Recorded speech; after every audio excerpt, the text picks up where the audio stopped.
Bapak Ibu Saudara yang dikasihi Tuhan, kita bersyukur bisa kembali berjumpa dalam GKK Menyapa. Mari sebelum kita baca, kita renungkan firman Tuhan, kita satukan hati, kita berdoa.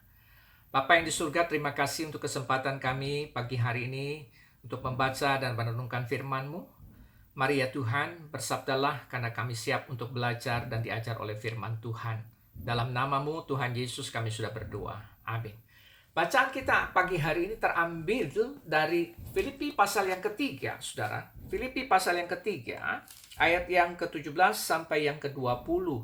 Namun, saya ingin kita semua memperhatikan hanya di ayat 17 saja. Ayat yang ke-17, Filipi pasal 3. Demikian firman Tuhan. Saudara-saudara, ikutilah teladanku dan perhatikanlah mereka yang hidup sama seperti kami yang menjadi teladanmu. Nah, Bapak Ibu Saudara yang dikasihi Tuhan, Filipi pasal 3 ayat yang ke-17 sampai 20 ini berisi nasihat Paulus kepada jemaat di Filipi agar mereka semua hidup sesuai dengan status mereka sebagai warga kerajaan surga. Tetapi bagaimana caranya dan mengapa harus demikian? Caranya ialah dengan meneladani Paulus dan mereka yang hidup sama seperti Paulus. Nah, saudara, di ayat yang ke-17 ini dari pasal 3 Filipi, Paulus bukan bermaksud untuk menyombongkan diri. Kenapa, saudara? Karena Paulus tidak menyebut dirinya satu-satunya teladan. Masih ada mereka yang lain. Dan lagi, saudara, Paulus tidak akan mendorong jemaat untuk ikut teladannya jika seandainya hidupnya sendiri tidak beres atau belum beres, saudara.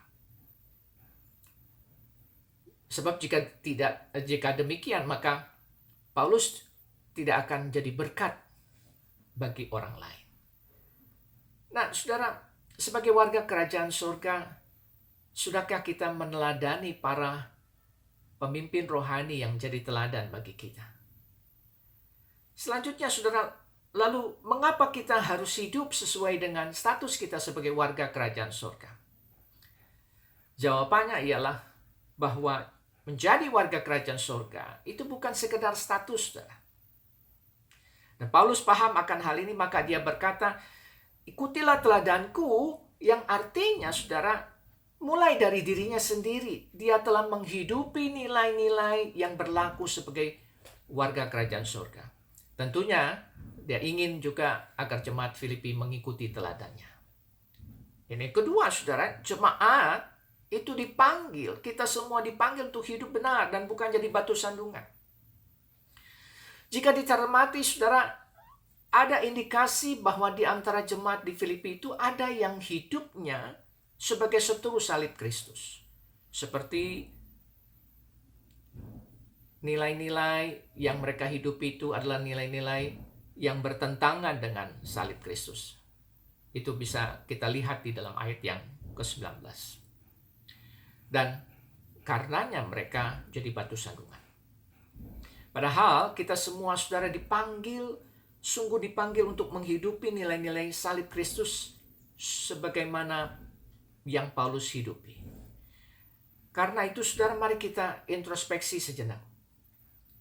Bagaimanakah hidup yang kita jalani saat ini? Biarlah kita semua hidup benar dan menjadi teladan sebagai warga kerajaan surga. Kiranya Tuhan menolong setiap kita. Amin. Mari kita berdoa, saudara. Bapa yang di surga, terima kasih untuk kesempatan kami boleh merenungkan firman Tuhan pada pagi hari ini. Mohon kiranya Roh Kudus Tuhan yang memimpin kami, yang memampukan kami untuk menghidupi kebenaran firman Tuhan itu dalam setiap aspek hidup yang kami jalani hari ini dan hari-hari selanjutnya, dalam setiap kegiatan tugas tanggung jawab kami. Terima kasih Bapa, kami menyerahkan seluruh kegiatan kami ini hanya di dalam nama-Mu Tuhan Yesus, Tuhan dan Juru Selamat kami yang hidup. Amin. Selamat pagi, selamat beraktivitas Bapak Ibu Saudara yang dikasihi Tuhan. Tuhan Yesus memberkati.